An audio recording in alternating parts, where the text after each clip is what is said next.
തകർന്ന് ആ village office ഇനി ഗ്രൗണ്ടിൽ ഉണ്ടാക്കി ഇനിയും വെള്ളം കയറാൻ സാധ്യതയുണ്ട്. അത് വലിയ ബുദ്ധിമുട്ട്. മുമ്പൊക്കെ വളരെ വിഷമിച്ച് ആ കാര്യം പറഞ്ഞു. അപ്പൊ സ്വാഭാവികമായിട്ടും അവിടേക്ക് റാമ്പ് വേണം. ആ റാമ്പിന് അഡീഷണൽ ഫണ്ട് അനുവദിച്ച് അവിടെ റാമ്പ് ഉണ്ടാക്കി. ആ റാമ്പ് ഉണ്ടാക്കിയപ്പോൾ അതിന്റെ നിർമ്മാണത്തെ പൂർത്തീകരിച്ചപ്പോൾ അത് പോകാൻ കഴിയുന്ന രീതിയിലേക്ക് മാറി.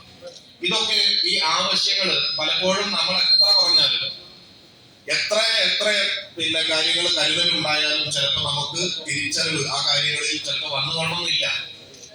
അങ്ങനെ വരാതിരിക്കുമ്പോൾ അത് ചോദിച്ചു വാങ്ങാൻ അവകാശങ്ങളാണ്. അത് ചോദിക്കാനുള്ള ശക്തിയും എല്ലാം ഉണ്ടാകണമെങ്കിൽ കൂട്ടായ്മ ഉണ്ടാവും. 2016 ശേഷം നിരവധിയായിട്ടുള്ള നിരന്തരമായ ഇത്തരം കാര്യങ്ങളിൽ ഇടപെടുകയും അതിൽ പലതും നേടിയെടുക്കാൻ ഈ സംഘടനയുടെ പ്രവർത്തകർക്ക് കഴിഞ്ഞിട്ടുണ്ട്. തീർച്ചയായിട്ടും നമുക്കറിയാം, ലോകത്ത് 1% അധികം വരുന്ന ആളുകൾ വീൽ ചെയർ യൂസേഴ്സ് ആണ്. നമുക്കെല്ലാവർക്കും സ്വപ്നങ്ങളുണ്ട്. ആ സ്വപ്നങ്ങള് പരിമിതികളില്ലാതെ ആ സ്വപ്നങ്ങളെ യാഥാർത്ഥ്യമാക്കുക എന്നതാണ് പ്രധാനം.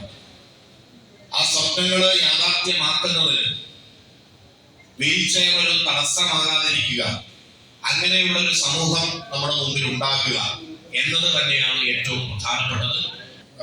റൈറ്റ് ഫെഡറേഷൻ എന്ന ഈ സംഘടന ആ അവകാശങ്ങൾ കുറഞ്ഞ കാലം കൊണ്ട് തന്നെ ആവശ്യങ്ങളും സമൂഹത്തിനെ ബോധ്യപ്പെടുത്താൻ കഴിഞ്ഞിട്ടുണ്ട് എന്നാണ് ഞാൻ മനസ്സിലാക്കുന്നത്. കുറഞ്ഞ കാലം കൊണ്ട് ഈ മേഖലയിൽ ഇങ്ങനെ ഒരു ശക്തമായ കൂട്ടായ്മ ഉണ്ടാക്കിയിട്ടുണ്ട്. ഇങ്ങനെ ഈ സംഘടനയും കൂട്ടായ്മയും വളർന്നിട്ടുണ്ട്. അതിന് നിങ്ങളെ എല്ലാവരെയും ഈ ഘട്ടത്തിൽ അഭിനന്ദിക്കുകയാണ്.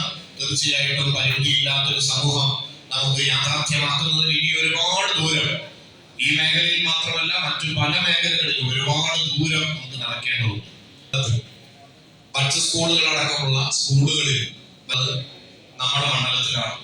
കേരളത്തിലെ ഏറ്റവും വലിയ രണ്ടാമത്തെ ബഡ്സ് സ്കൂളും പട്ടാമ്പി മണ്ഡലത്തിലാണ് അത് യാഥാർത്ഥ്യമാക്കാൻ. കേരളത്തിലെ രണ്ടാമത്തെ ഭിന്നശേഷി അംഗൻവാടി നമ്മുടെ വെള്ളിയൂര്, അതിന്റെ നിർമ്മാണം അവസാന ഘട്ടത്തിലാണ്. പാലക്കാട് ജില്ലയിലെ ആദ്യത്തെ ഭിന്നശേഷി അംഗൻവാടിയാണ്.